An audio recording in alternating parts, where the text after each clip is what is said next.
Because you can't come to us, we're bringing the farm to you in these odd, isolating times.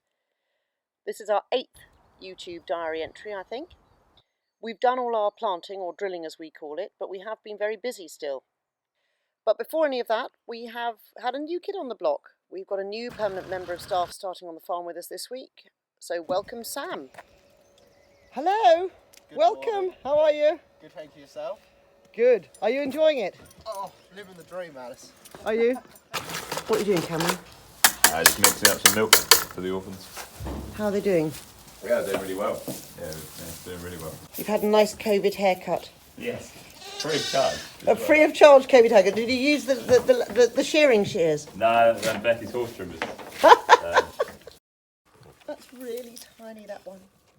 Didn't So take- that was one of the quads. Yeah, that's a quad. It's amazing to be alive so little, isn't it, really? On the whole, they normally, it was still walking around the next day. I think it had had a drink of its mother, but it's not going to do very well long term out in the paddock.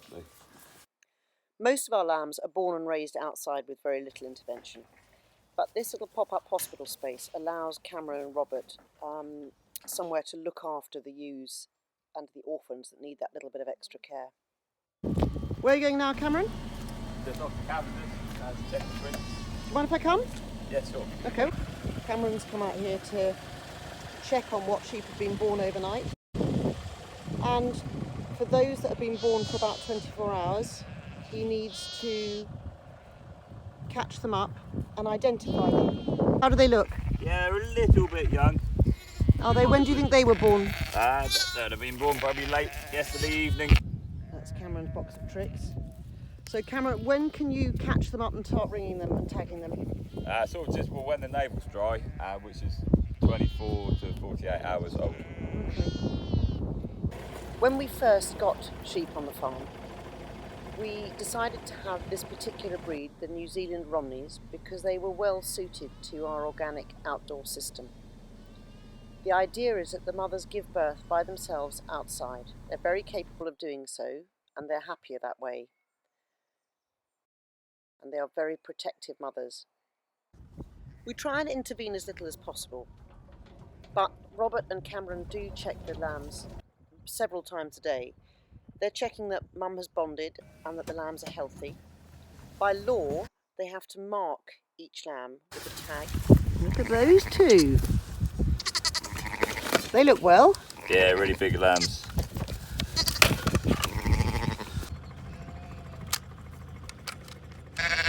To protect them from getting fly strike later in the year, they put an elastic band on their tail to remove the long dangly bit under which the poo can get stuck and the flies can lay their eggs, which isn't nice. And they also, with special paint, give them a number. This is just so that Robert and Cameron can keep an eye on them and check who belongs to who, who's a twin, who's a single, and whose mum is who. Because whilst they know it, they do all look quite similar.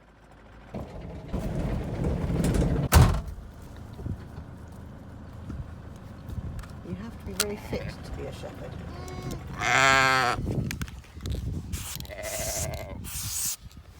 Back to mum.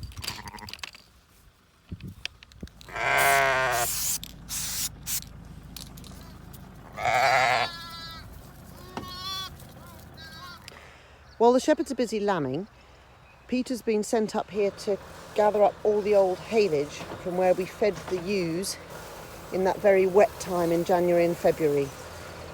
This is hay from the farm, but obviously where they finished eating it, there's some remains left over, which we need to clear up, otherwise weeds and things will grow in the grass. It's quite smelly right on the bottom, but anyway, that will be lovely compost for the fields after a bit more rotting down. Just while I'm passing, this is the field that I showed you on last week's video diary, and look how that's growing. When plants grow, unfortunately so do weeds. So Andrew's out hoeing between the rows of beans. I really look forward to the diary entry next week when I'm hoping to come back and see how all the orphans have progressed and how all the lambs are doing out in the field.